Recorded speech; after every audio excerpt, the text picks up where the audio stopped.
Yeah, basically,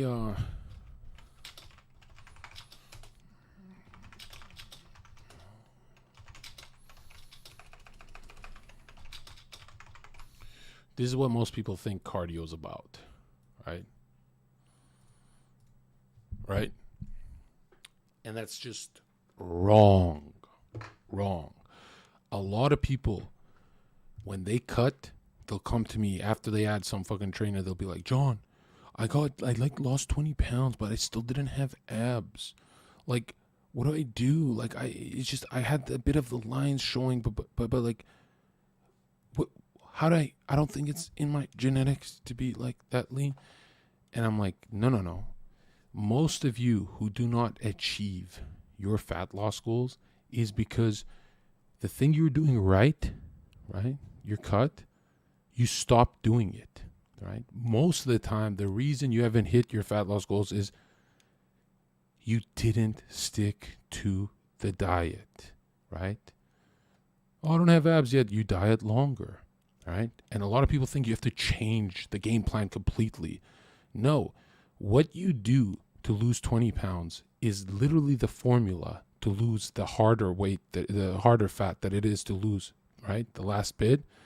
But you shave more calories with a bit of cardio, right? You'll tweak your diet so your lifts stay strong, shit like that. Now, why I didn't make a have steroids? Yeah, well, we don't knock steroids here, okay? Yeah, true. Step 1 of Camp Canute is do steroids because, yeah, they're... Greek, you're natural. Why are you saying that? Actually, you did it with Adderall, I think. Which is still admirable what you did. Number 1 rule of cutting. The number 1 fundamental rule is cucking your appetite. Why my clients stayed with me long term is because I made the cutting part just a checklist. It wasn't suffering. There's digging phases when they suffer, but they didn't suffer too long, right? The number 1 thing you have to remember when cutting is it is psychologically traumatizing to the human. Whether you lose 10 pounds or 40, it's a trauma. That's why people who lose all this weight for 2 months straight put it back on. Because that mental trauma, that psychological state they're in, their brain has to overfeed for 2 months, usually even more, to compensate. So if you look at the year, in 1 year of dieting, the deeper you make that psychological trauma, the more you're going to want to overfeed, right? So number 1 rule of dieting to get peeled is, before anything that works more than drugs or anything, is cucking appetite, right? Meaning every time you're about to eat, let's say, if I told everyone here, have 3 scoops of protein before every meal, you will lose weight. You'll just look at the scale and be like, holy shit, John, this is working. It is impossible to keep gorging when you cuck your appetite with protein. Protein satiates you. It's filling. And now if I said you have to, with every meal, you have to have 3 scoops of protein before the meal and a green apple and high fibrous foods like oatmeal, protein and fiber are the most powerful combination of appetite cucking. It's so powerful that it's really the holy trinity of dieting is here that no one ever talks about. I might even write a book on this, right? The holy trinity of dieting is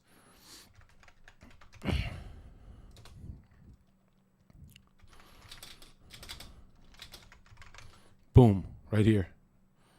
This is, when combined, they work together, they work well alone, but when combined, this is the holy trinity of fat loss, right? It's caffeine, right? Your black coffee will cuck your appetite. It will cuck it, right? 2, high fiber will cuck your appetite, and high protein, not after your meal, right? Because then you're fucked, right? Before your meal. Cucking appetite means you're always satiated with lower calories. So that first 20 pounds is going to strip off fast, and there's no cardio to this process. The hardest part of learning cooking appetite is nobody wants to do it. They say, oh, I can't, the food doesn't taste good, John. I had a protein shake. It's not supposed to taste good, right? Your food will not taste good when you're full. When you're hungry, it's delicious. That's the point, that you're not going to gorge anymore, right? So I'm thinking of my male clients, right? I would start them with the Trinity, and I didn't call it the Trinity back then. Their results were so freaking scary the first month that they're like, holy shit, John, you're actually really good at this. I'm like, trust me when I say the basics get you jacked. Bicep curls don't, right? Number two rule of cutting is blocking your appetite and your physiology that's making you fat or just whatever. Blocking your appetite is the number one source for your fat loss and adherence to that diet, right? That lifestyle, the new lifestyle. Number one is the most powerful. Number two, why is everyone stringy, soft, and ugly looking when they cut?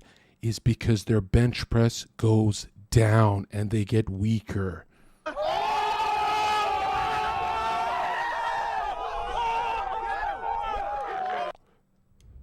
When you're cooking your appetite, if I told chat, why don't you have three steak dinners in one sitting?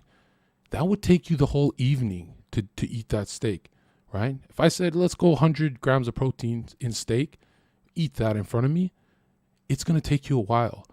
But if I said, have 300, 400 grams of carbs, cereal, you'll finish it in 5 minutes and probably still be hungry, right? Once you understand how different these macronutrients are, you start to stay away from sugars. You say, oh my God, John is right. I could eat a bowl of cereal this big in 5 minutes, but the steak takes so much effort because they're different. You have to see it like that. Another thing, for rule number 2, when you are cutting your bench press, squat, dead, pull-ups, they cannot go down. When you know how people say, I'm toning my muscles? Toning doesn't exist, right? This is what you're doing with fat loss, okay? Think of Epstein Island. I wish I had the Epstein Island knowledge back then. Okay, look at this. This is what's happening when you are cutting. Scientifically, what's happening. Not bro science, retard YouTube channels. Okay. Let's say muscle. And let's just make it into a panel, like a box. All right? And fat. Let's say this is fat. Fat. So this is the island, okay? We'll do a tree like this. Whoop. That's Epstein Island. Boom, right here. Okay, now look. I've done this before, but people are not getting it. Okay, look at your muscle. That could be an ab. That could be a bicep. That could be a tricep. That could be any muscle in your body. Your muscle is covered by the water, right? We'll call it fat, right? The more you drop the sea level, the body fat level, the more defined and toned you will appear, right? But that island will not look right if it's weak. That island needs to be just as strong as when you were eating maintenance calories at least. So if I'm benching 200 pounds and now I'm benching 150, but I lost 20 pounds of weight, I didn't lose 20 pounds of fat. No way. I lost 20 pounds of muscle, fat, a bunch of shit. So what gets those deep cuts in your muscle is the muscle maintaining its strength, right? It's maintaining that load and trauma it used to maintain at a smaller frame, right? You're a smaller person now. That is literally contradicting physiology. If you are getting smaller, you have to be getting weaker. The fastest way to make your bench press 50 pounds plus, right? If you want to add 50 pounds to your bench, gain 10 pounds, gain 20 pounds, right? It's really simple, right? You don't even have to fucking train that much. Just put on the weight and your bench goes up, right? So rule number 2, you have to be athletic strong during your cut. That's why you cannot be suffering during your cut. If you're suffering, you're going to get hurt or you're just going to get weak. Rule number 3.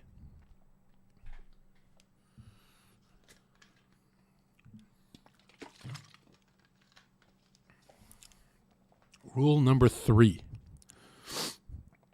That was a double kill. Double kill. Rule number 3. Adherence to what works. So, if you can do Zherka's protein shake every single day for a year, but there's a better protein brand out there that you don't like the taste that much, you will get more shredded with my dog shit protein than with the good brand.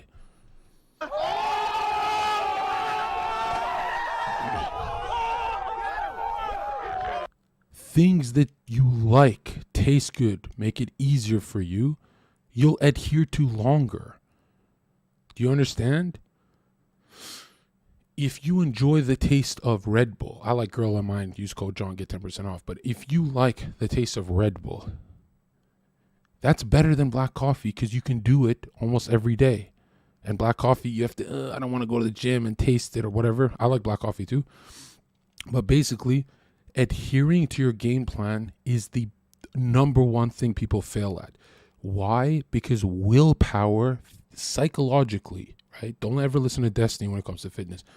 Willpower, psychological willpower is finite. It's not infinite. No amount of Andrew Tate or inspirational videos will make your willpower infinite. Your willpower is finite.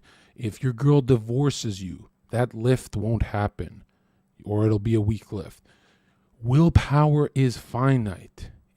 That's why you have to select things in your day around the workout to make the ritual of that workout perfect. The workout has to come with a bit of anxiety and a smile on your face, right? And a game plan, like you writing down, you're progressing. Number 4, now you're dieting a long term and continuously satiated, always stopping your appetite from choosing the wrong foods. Wrong macronutrient ratios. Don't worry about wrong foods, right? Now, number 4, why my clients would get leaner than others but would take a little longer is because I'd incorporate diet breaks. What is a diet break? Is it a refeed? No. A diet break is ramping up your calories to maintenance and trying to get stronger. Not maintaining strength. You have more calories. I expect more from you. Every single client, I expect your bench to go up, right? I expect another rip on your 5x5. I expect this. I expect the load to go up. But I don't want you that stressed. The diet break is literally bridging that psychological trauma. It's healing you, right? So if you lost a lot of weight in 4 weeks, that 2-week maintenance break will get you shredded when you go back into a digging phase. But if you lost a lot of weight in 4 weeks and you keep grinding, you might say fuck it and eat McDonald's for another 8 weeks, right? Because it's a trauma. You're doing something your body don't want to do, right? So I think these are the biggest things about cutting. Why I don't talk about bulking is once you have these basics down, they're the exact same for bulking. Literally the exact same. Adhering to the diet, continuously finding foods that keep you hungry instead of full, right? You just flip it on its head. It's once you understand cutting, boom, you just flip it, right? So if I'm bulking and I really want to put on size, I'm not going to do a protein shake before every meal because I won't be able to finish my meals.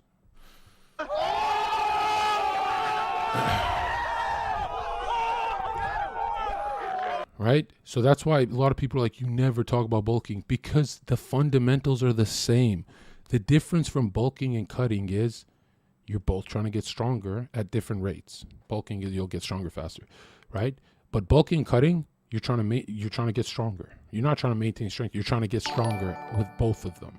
Bulking and cutting, you're trying to be a strong athlete. They're the exact same. The only difference is the calories that are coming in, right? But I don't like to say that. I say the only difference is, thank you, Minnie. The only difference is, are you suppressing appetite or not? For most of my guys bulking, they say, John, how do I get hungrier? I go, don't worry about that. Worry about your strength, squat, dead, bench. Are they going up? If you have good sleep, good nutrition, they will go up. They will go up, right? Another thing, bulking isn't 10 pounds in a few weeks. Bulking, you barely have to look at the scale ever. You're just looking at your squat, dead, bench if they're going up with a rep here, a rep there, right?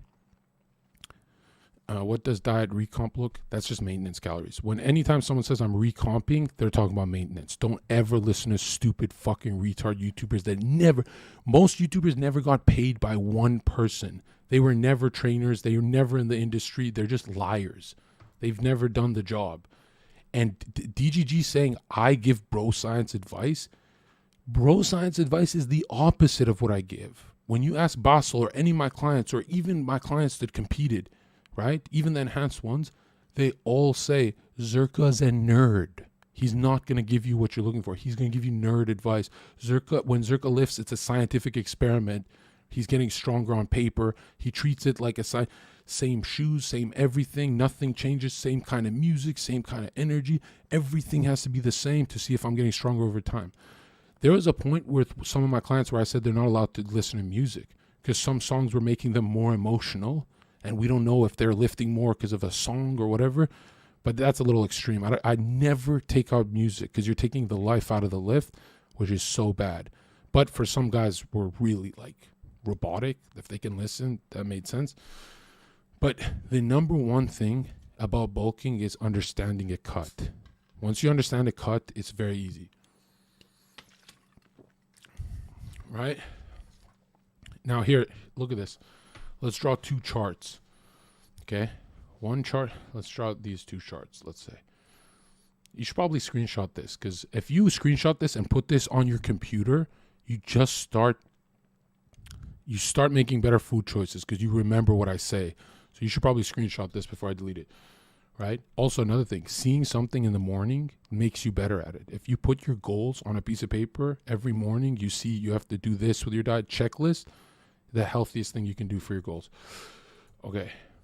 I used to do it okay, look at this.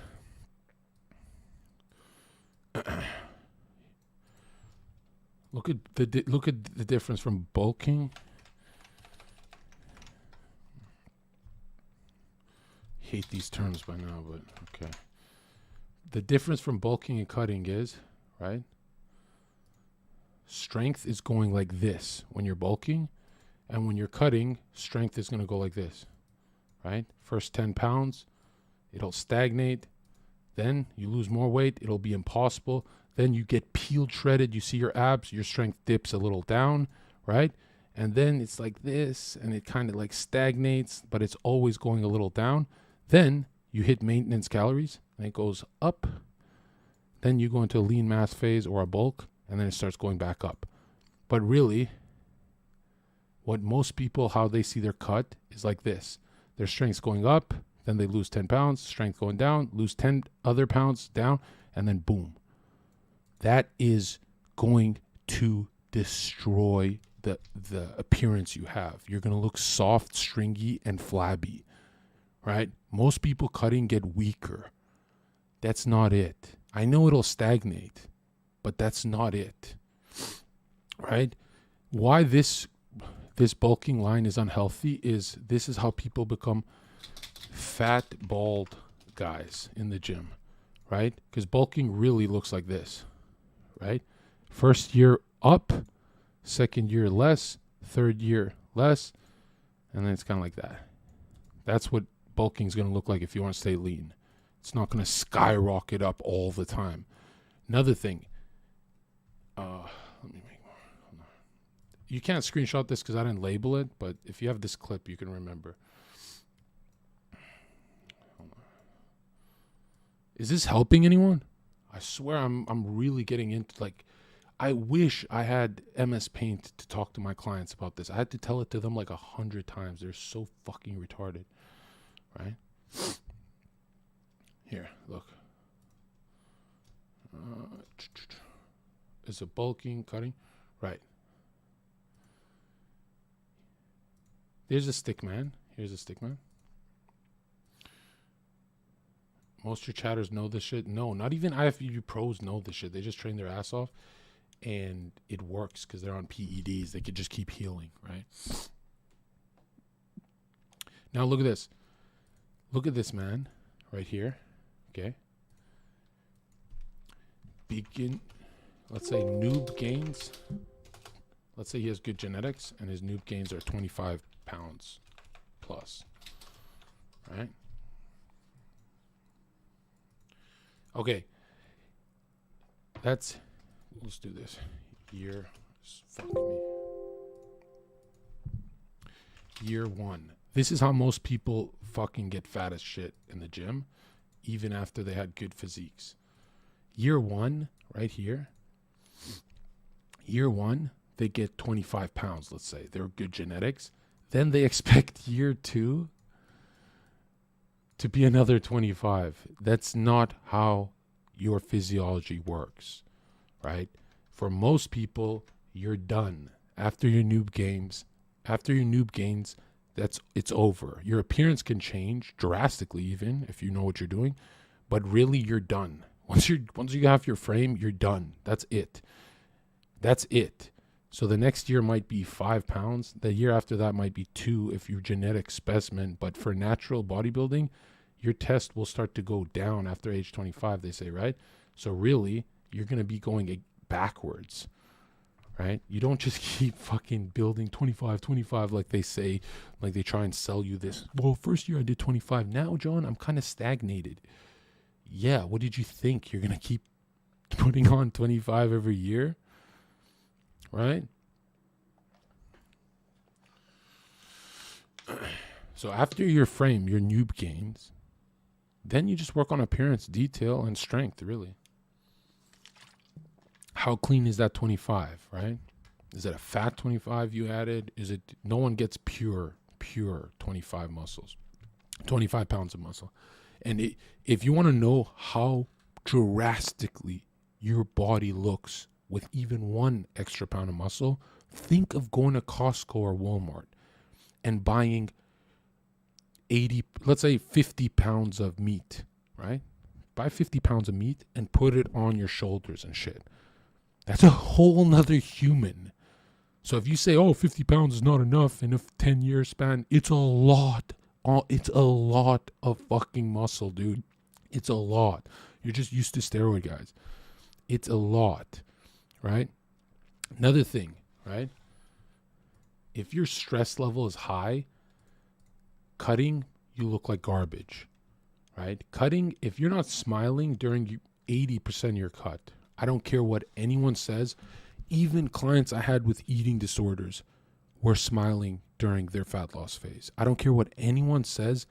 If you know, let's say 3 scoops of protein and a bunch of oatmeal, and then they want to like have McDonald's, I go, just go have it. Don't stress. Go have it, right? And go ruin your diet. They don't get the whole menu. They get like a burger and fries or whatever, and it's not that bad. What's bad is when they're broccoli, rice, broccoli, chicken, rice, broccoli, chicken, and then they go have the whole menu in McDonald's, which is a catastrophe for your weekly net calories and your end appearance, right? So my guys would cheat literally every day here and there, but it wasn't cheat. It was like a cheat. It wasn't a cheat. Another thing, when you're adhering to your diet, my clients used to panic. John, I fucked up the diet. I just had a whole pizza. I've got a bodybuilding show in 7 weeks. I don't know what to do. I go, easy, nice and easy, because that never happened. They go, yes, it did. I have proof. I have pictures. No, it didn't. Swallow an amnesia pill. The next day, John, I ate another pizza. I go, hey, that never happened. Swallow an amnesia pill. The next day, I had another pizza. I go, what the fuck are you doing, bitch? And they go, I know. I go, amnesia pill. Go back to the diet. He went back to the diet and he got peeled. But if I stressed him about those pizzas, he would have ate more. You understand? all you have to do is, oh, it never happened, and go back to it. Never happened. If you dwell and stress on your fuck ups, it'll fuck up your whole diet, right? No, shaming works, but you have to also remember that dwelling is the biggest cucker of success. You could be a genius, but if you dwell on your less genius past, you're fucked. So that's why I say you cheat on your girl, it never happened. Amnesia pill. Go back to loving her. I'm kidding. God saw that, you fucking idiot.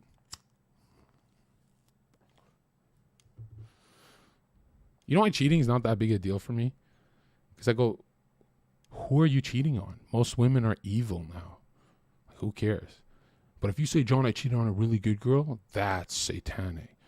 Or if it's like most girls are like just kind of like taking everything from a man and giving nothing in return. Like, not a big deal, bro. Go cheat.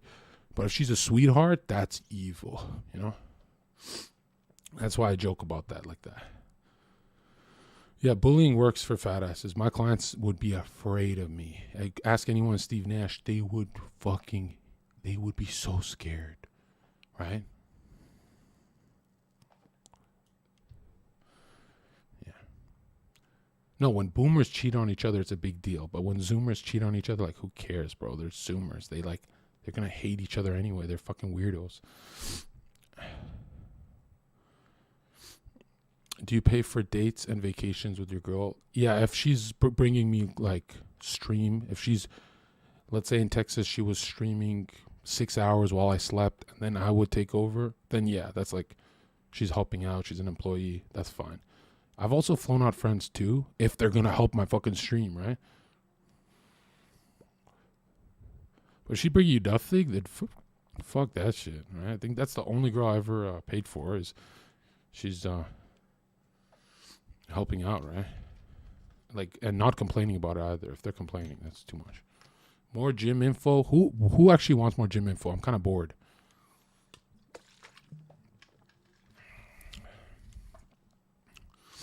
You know what I mean? Like,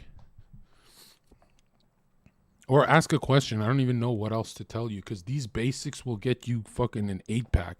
Oh, okay. Another thing. Here, this is hard truths.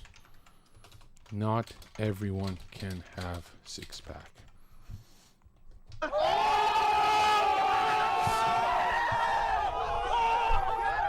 Okay. Does anyone want to debate this? There's a lot of people who hate this take, but I'm sorry. Not everyone can have a 6-pack. I'm sorry. If you don't believe this, look at MMA fighters. Right? They all train their asses off and eat right. But genetically, some of them can't get that lean. Right? Now, they could if they were under my program, under a fucking rigid programming, but it's not sustainable. No one would do that kind of, because the hardest part of cutting is when you realize you moved mountains for a 6-pack, but your buddy did it with ankle weights. That is the hardest part about the truth of a 6-pack is how easy it is for some and how hard it is for others. But for me, it was hard to get a 6-pack during my bodybuilding season. But when I got it, I looked 1,000 times better than my buddies. My buddies got it in 4 weeks. Mine took, 15 weeks, right?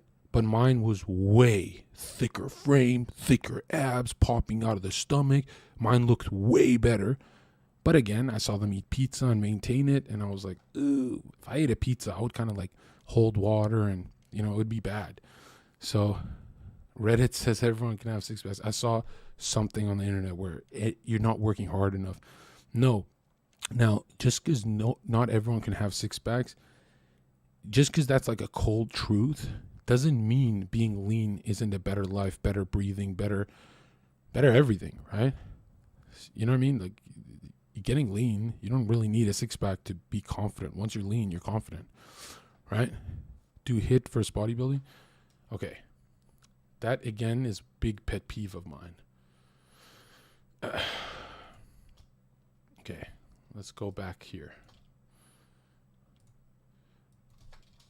high intensity interval training versus bodybuilding. Okay, the big problem of what you're saying is that you and your family have retard genes. What the fuck?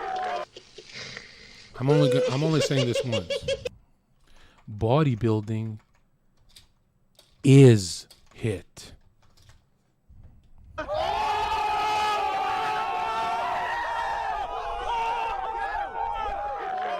If your bodybuilding workouts are not high intensity, when you look at the science of a sprinter that it goes 80 to 90% of his max with safety concerns, like he's doing it right, so it's probably not 90%, but when you see a sprinter going 80% versus a bodybuilder going 80% explosive perfect, on paper, scientifically, it's literally the same thing.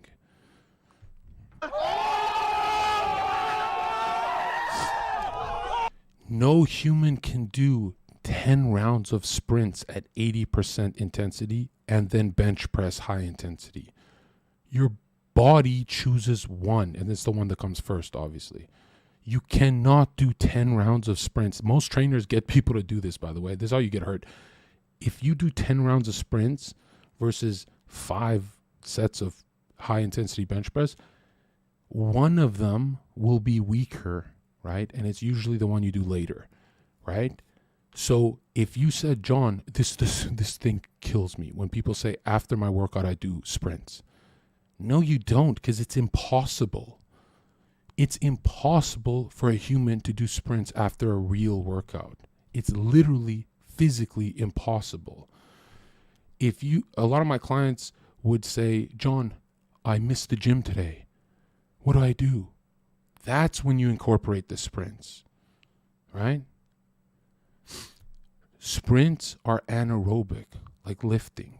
No oxidative pathway, right? Aerobic is oxidative pathway. It's easier, right? When you go aerobic for a long time, you get skinny like a runner. When you do sprints, you have delts like Zherka, explosive and anaerobic, right? This is the best thing for your appearance. Google the difference from a sprinter and a marathon runner right now. You'll see what I'm talking about, right?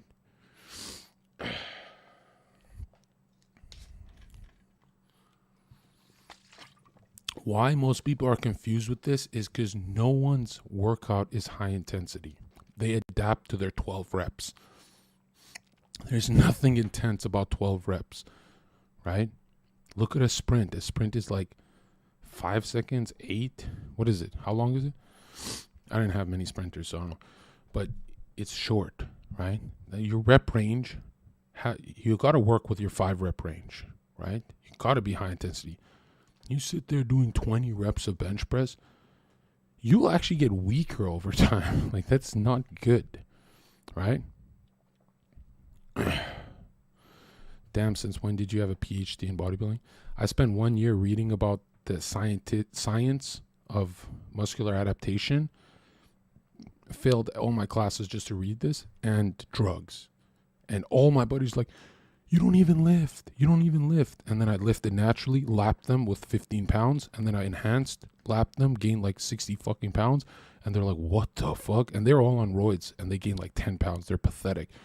And I'm like, yeah, working out for 10 years versus 1 year smart, the training smarter is faster, right? It just is. I could let Miskiff do roids for 10 years straight and I'd catch up to him in 2 months because I know the anabolic matrix of what works, especially with my body, which drugs. I know exactly what to do. I know exactly how much sleep to get, how much food to get. By the way, sleeping a lot is the most retarded shit ever. Everyone gets enough sleep. I hate that shit. You're not sleeping enough. Your bench will go higher. Friendly care package inbound. Yo donated $5. Advice for skinny fat. Just lose body weight while maintaining strength.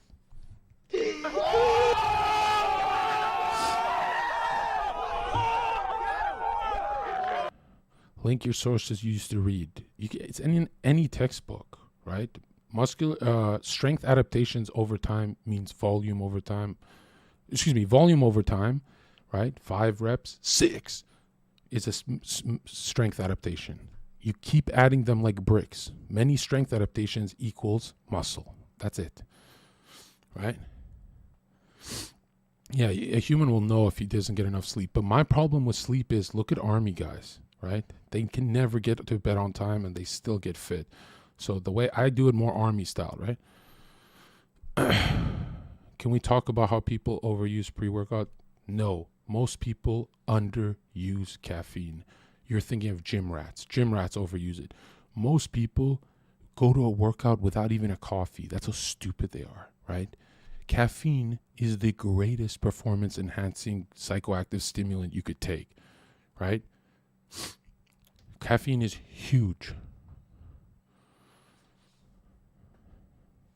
Most effective way to stabilize moods in cuts. Oh, when you're cutting your mood, I would say do your refeed strategically. So if you have a late night appetite, save your calories to the end of the day and fast, right? And intermittent fasting just supercharges your cut. Like, it's so good. But none of my clients would fast as soon as their lifts went down. I'd be like, all right, enough fasting. Like, your lifts are going down. But usually that won't happen for the average guy. The whole point of lifting is this. Look, get to, let's say you have a 200 pound bench. If you have a 200 pound bench, you're either getting to 220 pound bench or maintaining 200 pound bench as you lose weight. Bench is not allowed to go down unless you're going to hurt yourself, obviously, right? You'll know if you're lying to yourself, right? Bench is not allowed to go down, right? Now, if you're bulking, you can go to 300 pound bench. I don't give a fuck, right? But that's the whole point, is that once you have your basic lifting numbers, your strength, your newbie gains of strength, that is your Bible. It can never change. Once you get to 200 pound bench, you cut, it's never going down. And you bulk, it has to go up. And maintenance is for cowards. Don't do that. Maintenance just means diet break. Don't ever maintain for the sake of maintaining.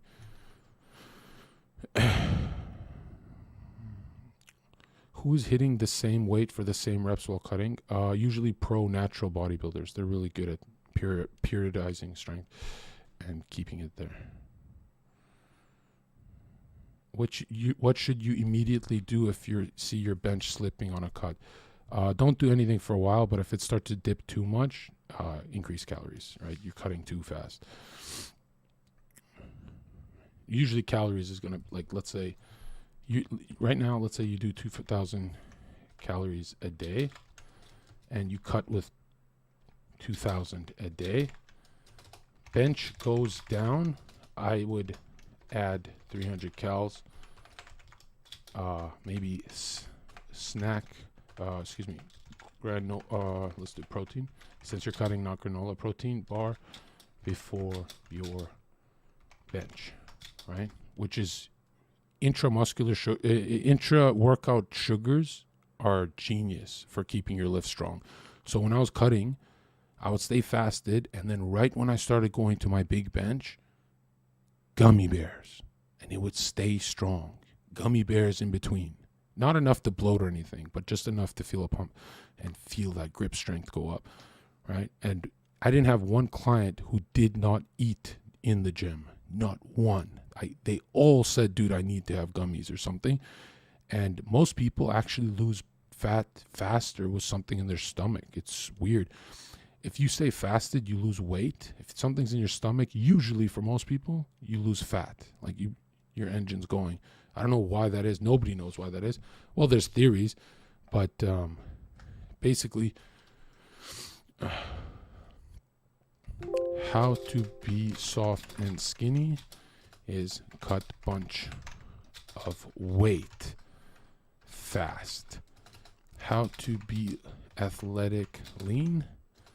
Cut weight at not slow, moderate pace while maintaining athletic performance. Right? At highest calories while still dropping weight, or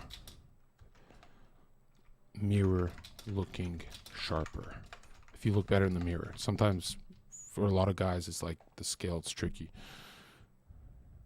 Why cut weight even if skinny? Because nobody wants like a pouch or a little stomach, right? That bothers a lot of people for their confidence, right? Most skinny guys feel more confident when they can take their fucking shirt off or whatever. What's the best body fat for percentage for an athlete who wants to compete at the highest level? Like to be shredded, but well, here's the thing, dude. Shredded body fat percentage is a myth. Some men are shredded at 9% and look leaner than other men that are at 7% or percent, right? And usually the difference is this guy right here that looks better at 9% has more muscle. This guy at 7%, right, has less muscle, right? So a lot of times you see a guy with a six-pack, he could be 12 to 14%. I've seen 14. And his abs look better than yours when you are at 9%. Because everyone stores body fat differently, right? So some people store it evenly around the body. A lot of really good genetic guys store it just in their back. So their stomach looks tight.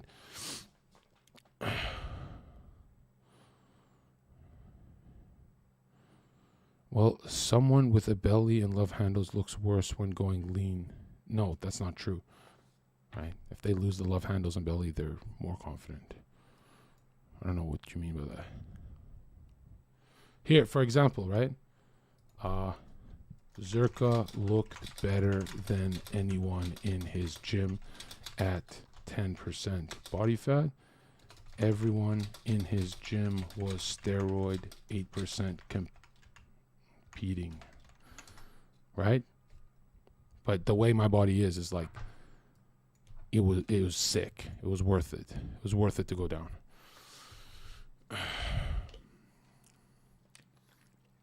Oh yeah, years ago. Can you review fans' physiques? Yeah, who wants me to review them? Everyone's so fit in my Discord. It makes me want to go to the gym, actually. Like, you guys destroy me right now. Right?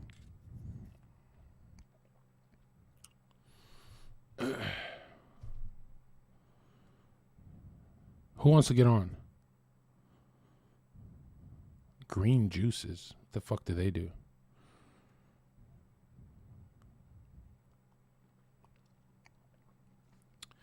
Just keep watching this video, bro. I'm done with this.